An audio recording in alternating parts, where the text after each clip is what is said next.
देश की राजधानी दिल्ली में भाजपा ने विधानसभा चुनाव में अपनी सरकार बना ली, अपना मुख्यमंत्री भी बना लिया। लेकिन सोचिए, दिल्ली की जनता को फिर से हर बार की तरह टैक्स की मार से उनकी कमर तोड़ने का काम किया। जी हां, आपने सही सुना। अब आपको टैक्स में लगातार बढ़ोतरी की गई है। कहां भाजपा सरकार कह रही थी कि हर महिलाओं के खाते में 2500 रुपए देने का वादा करने वाली भाजपा सरकार किस तरीके से अब आम आदमी की जेब पर डाका डालने का काम कर रही है।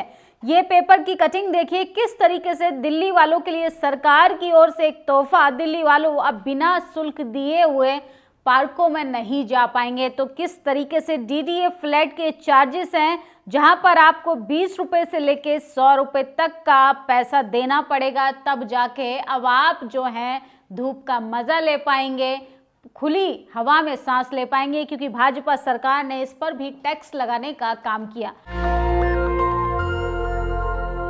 इमरान प्रतापगढ़ी पहले ही संसद में कह चुके हैं कि इंसान के जिंदा रहने से लेके उसकी रोजमर्रा की जीवन की जरूरतों की वस्तुओं से लेके इस देश की सरकार ने कफन पर भी टैक्स लगाने का काम किया। सोचिए, महंगाई अपनी चरम सीमा पर है, बेरोजगारी से जनता लाचार है और किस तरीके से जनता की कमर तोड़ने का काम कर रही है सरकार। सोचिए, गरीबों की बात करने वाली भाजपा सरकार कैसे गरीबों का खून चूसने का काम कर रही है। वहीं अगर उत्तर प्रदेश की बात करें तो उत्तर प्रदेश में महाकुंभ का धार्मिक एंगल से जो महाकुंभ होना था उसकी समाप्ति हो चुकी है, लेकिन खबरें आ रही हैं कि उसको आगे के लिए पोस्टपोन कर दिया है, जिस पर बाबा आम मुक्तेश्वर का दावा है कि ये सरकारी महाकुंभ कराया जा रहा है। वहीं महाबोधि विहार की अगर बात करें तो देश भर से लोग जो हैं समर्थन दे रहे हैं। पूरी दुनिया को शांति का संदेश देने वाले भगवान बुद्ध की ज्ञान स्थली महाबोधि महाविहार पर गैर बौद्धों द्वारा कब्जा अन्यायपूर्ण है, जो बौद्ध संस्कृति शिक्षाओं के लिए बड़ा खतरा बन चुका है। बौद्ध के पवित्र स्थल पर केवल बौद्धों का ही अधिकार होना चाहिए। बीटीएमसी एक्ट 1949 संविधान के धार्मिक स्वतंत्रता का पूर्ण रूप से हनन करता है, जिसे तत्काल प्रभाव से रद्द करना चाहिए। महाविहार को कब्जा मुक्त प्रबंधन की जिम्मेदारी पूर्ण रूप से बौद्धों को सौंपनी चाहिए।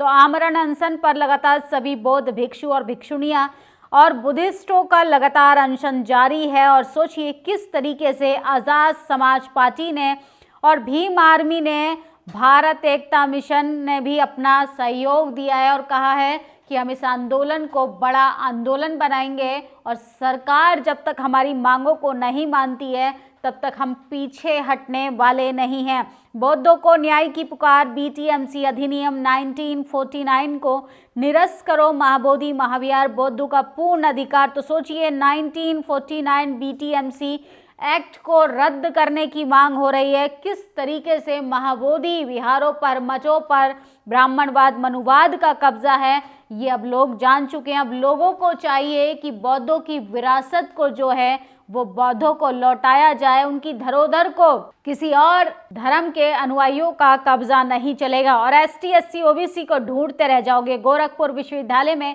71 प्रोफेसर भर्तियों में 38 राजपूत, 24 ब्राह्मण सहित 66 सवर्ण है। कृषि विश्वविद्यालय में 15 प्रोफेसर में से 11 ठाकुर बने। जननायक चंद्रशेखर विश्वविद्यालय में 13 प्रोफेसर भर्ती में 9 ब्राह्मण, 3 भूमियान। तो सोचिए, कहाँ है एसटी एससी ओबीसी को किस तरीके से गुमराह किया जा रहा है और आपके संवैधानिक अधिकारों को खत्म करने का काम कर रही है सरकार। महाकुंभ पहले ही समाप्त हो चुका है। ये तो सरकारी महाकुंभ में ज्योतिषी पीठ के शंकराचार्य स्वामी अब मुक्तेश्वर नंद ने ये कहा है, जिसके बाद भूचाल आ गया है। सियासी भूचाल हो चाहे सामाजिक भूचाल हो, और सोचिए अब तो धार्मिक भूचाल भी लगातार दिखाई देता हुआ नजर आ रहा है। कई लोगों का कहना है कि मुक्तेश्वर बाबा जो हैं वो सेकुलर बाबा हैं। सोचिए, धीरेन्द्र शास्त्री जैसा बाबा जो है वो लगातार एसटी एससी ओबीसी को घोड़ी पर बिठाकर रैली निकालने का काम करते हैं। पहला सवाल तो ये खड़ा होता है कि धीरेन्द्र शास्त्री है कौन?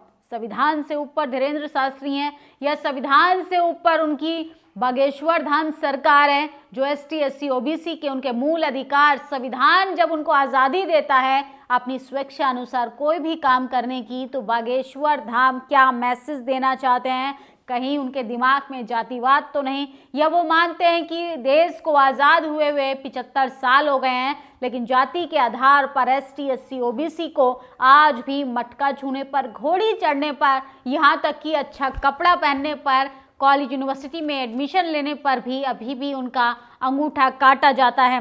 भारत में मैरिट पॉलिटिक्स है। OBC 54, SC 48, EWS 40 ये है स्व घोषित मेरिटधारी की हकीकत। ये लोग OBC ST OBC को आरक्षण जीवी कहते हैं, जबकि हकीकत ये खुद परजीवी हैं। तो सोचिए, रेलवे भर्ती में ढूंढते रह जाओगे ST और SC की सीटों के लिए। EWS को 40 सीटों पर बांटने का काम करा है और आपके बच्चे कहाँ हैं? आपके बच्चे रेस में ही नहीं है। और एक पांडे जी थे, देवरिया के आशीष पांडे, बुजुर्ग दलित महिला पर उन्होंने हाथ छोड़ा, जिसको बाद जो है दलित महिला सड़क पर गिर गई। आज उनकी गिरफ्तारी हो गई है। तो डॉक्टर ओम सुधा ने लिखा है, थैंक यू मैकाले साहब जो आपने IPC दिया। फिलहाल पांडे अंदर है। उम्मीद है इस जातिवादी कीड़े को समझ आया होगा कि देश मनुस्मृति से नहीं संविधान से चलेगा। तो सोचिए, अगर आप संविधान के प्रति सचेत है, संविधान के प्रति अगर जागरूक है, तो आपके संविधानों का भी अधिकार जो है वो सुरक्षित रहेगा, बशर्ते आपको जागरूक रहना पड़ेगा। और ये सब होगा जब तक आप कॉलेज यूनिवर्सिटी नहीं जाएंगे। किस तरीके से आपके बच्चे के नंबर काटे जा रहे हैं, आपको धर्म की अफीम चटाई जा रही है, और उसके बाद सरकार कहती है कि पार्कों में जाने के लिए भी टैक्स दीजिए। आपकी क्या राय है? छोटी सी खबर पर अपनी प्रतिक्रिया जरूर दीजिए। शुक्रिया। नेशनल दस्तक की आपसे गुजारिश है कि अगर इसको बचाना चाहते हैं तो नेशनल दस्तक को सब्सक्राइब करने के लिए रेड कलर के सब्सक्राइब बटन को दबाएं, फिर बेल आइकन की घंटी दबाएं। नेशनल दस्तक को बचाने के लिए बहुत जरूरी है कि हर खबर को शेयर करें, लाइक करें, कमेंट जरूर करें।